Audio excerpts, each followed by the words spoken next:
তোমার রেজাল্ট হয়ে গেছে, তোমার চান্স হয়নি। কেমন লাগছে?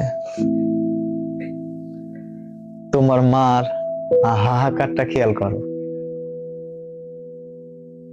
তোমার সামাজিক মর্যাদাটা খেয়াল করো, কোথায় গেছে? আরে তোমরা তো খুবই স্বাভাবিক, স্বাভাবিক থাকারই তো কথা।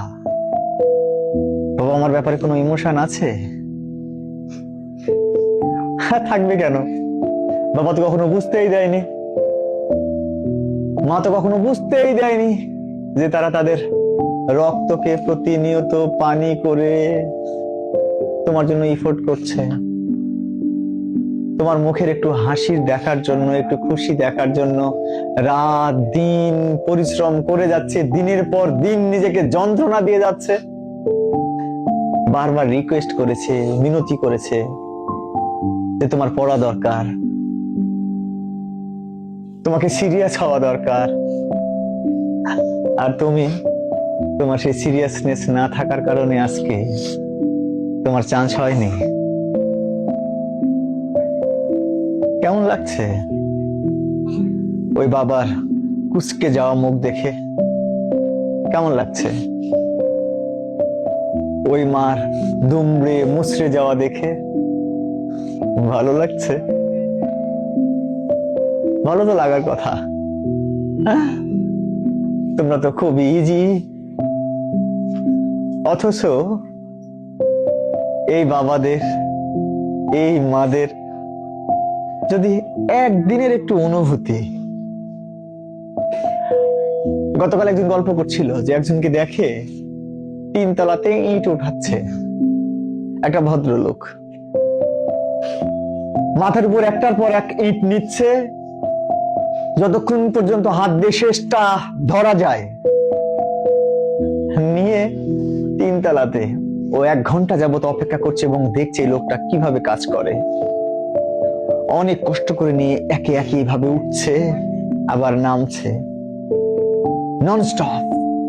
2 ঘন্টা পরে যখন লোকটা নামলো, তাকে জিজ্ঞাসা করছে, ও ভাই এত পরিশ্রম করছেন? লোকটা ধুলাবালি মাখা রুমাল দিয়ে, গামছা দিয়ে চোখ মুখ মুছতে মুছতে বলতেছে, ভাই এগুলো করছি আমার ছেলে মেয়ের জন্য, ওরা শহরে আছে, বিশ্ববিদ্যালয়, মেডিকেল, নার্সিং অ্যাডমিশন দেওয়ার জন্য শহরে আছে, ওদের জন্য টাকা জোগান দেওয়ার জন্য। আমার মেয়ে যখন আমাকে বলে যে বাবা আমি খুব সিরিয়াসলি পড়ছি, তখন না আমার এই কষ্টের কাছে তাদের যে অনুভূতি, এই অনুভূতির কারণে আমার এই কষ্টগুলো অত্যন্ত নগণ্য হয়ে যায়, তুচ্ছ হয়ে যায়। আর তুমি কি করছো? সারাদিন ওরকম পরিশ্রম করবার পর তোমার বাবা 800 থেকে 1000 টাকা পাচ্ছে, আর তোমার মা, আমি আগে বুঝতাম না জানো, আগে জানতাম না, এখন বুঝি। আমার সন্তানটা যখন অসুস্থ হলো, তখন আমি প্রার্থনা করি, ডাক্তারকে দেখাই, ওষুধ খাওয়াই, আর প্রার্থনা করি, আল্লাহ আমার ছেলে তো ছোট ছেলে, তুমি ওকে সুস্থ করে দাও, তুমি ওকে সুস্থ করে দাও। বারবার প্রার্থনা করবার পরেও আমার ছেলে সুস্থ যখন না হয়, তখন প্রার্থনা করি হাত তুলে যে আল্লাহ তুমি আমাকে অসুস্থ বানাও, কিন্তু আমার সন্তানকে সুস্থ করো। বিশ্বাস করো, প্রত্যেকটা বাবা মা সেম।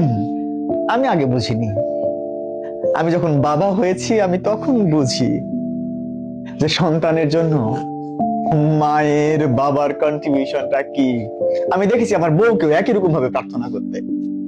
তুমি হয়তো ভাবছো, তুমি হয়তো দেখছো তোমার মা এখন খুব অর্ডিনারি, কিচ্ছু করে না, কিন্তু রান্না তো করছে। তুমি চোখ বন্ধ করে দেখো বুড়ি, তোমার মা ওই আগুনের দিকে চেয়েছে, মনে মনে ওই প্রার্থনাই করছে, আল্লাহ তোমার কাছে যদি বিনিময় লাগে তাহলে এই আগুনে তুমি আমাকে পোড়াও,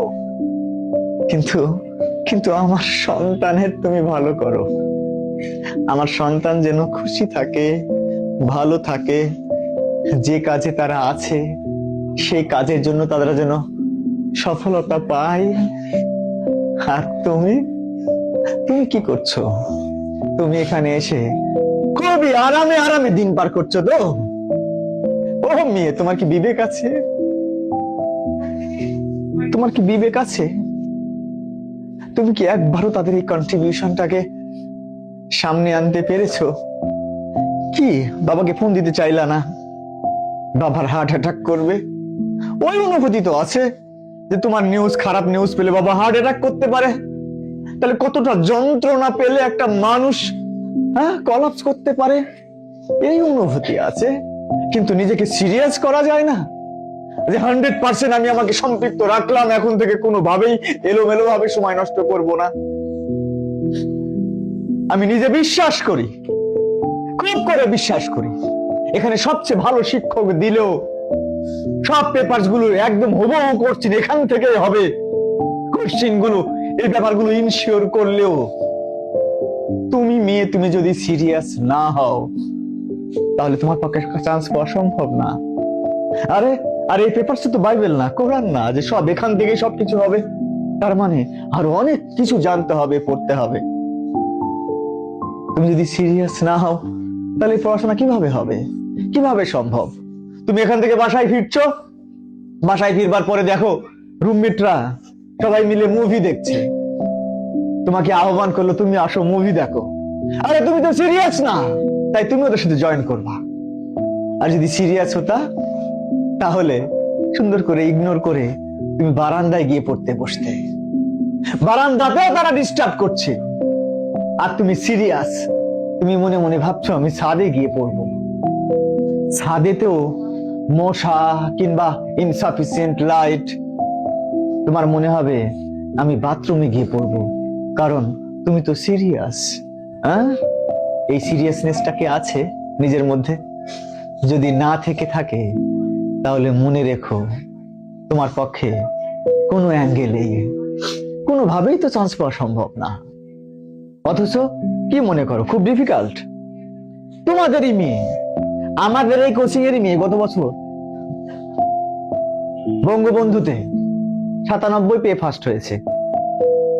9 জন মেয়ে আমাদের ওখানে চান্স পেয়েছে, সকলের মার্কস 90-এর উপরে, বা 2-1 জন আছে 88, 87 এরকম পেয়েও আমাদের ছেলে মেয়েরা ওখানে হয়েছে।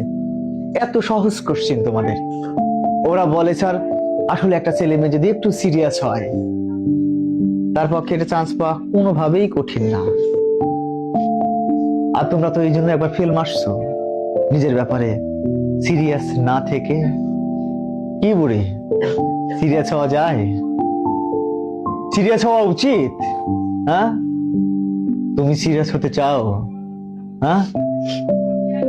তুমি সিরিয়াস হতে চাও? তাহলে তাহলে কি করা উচিত?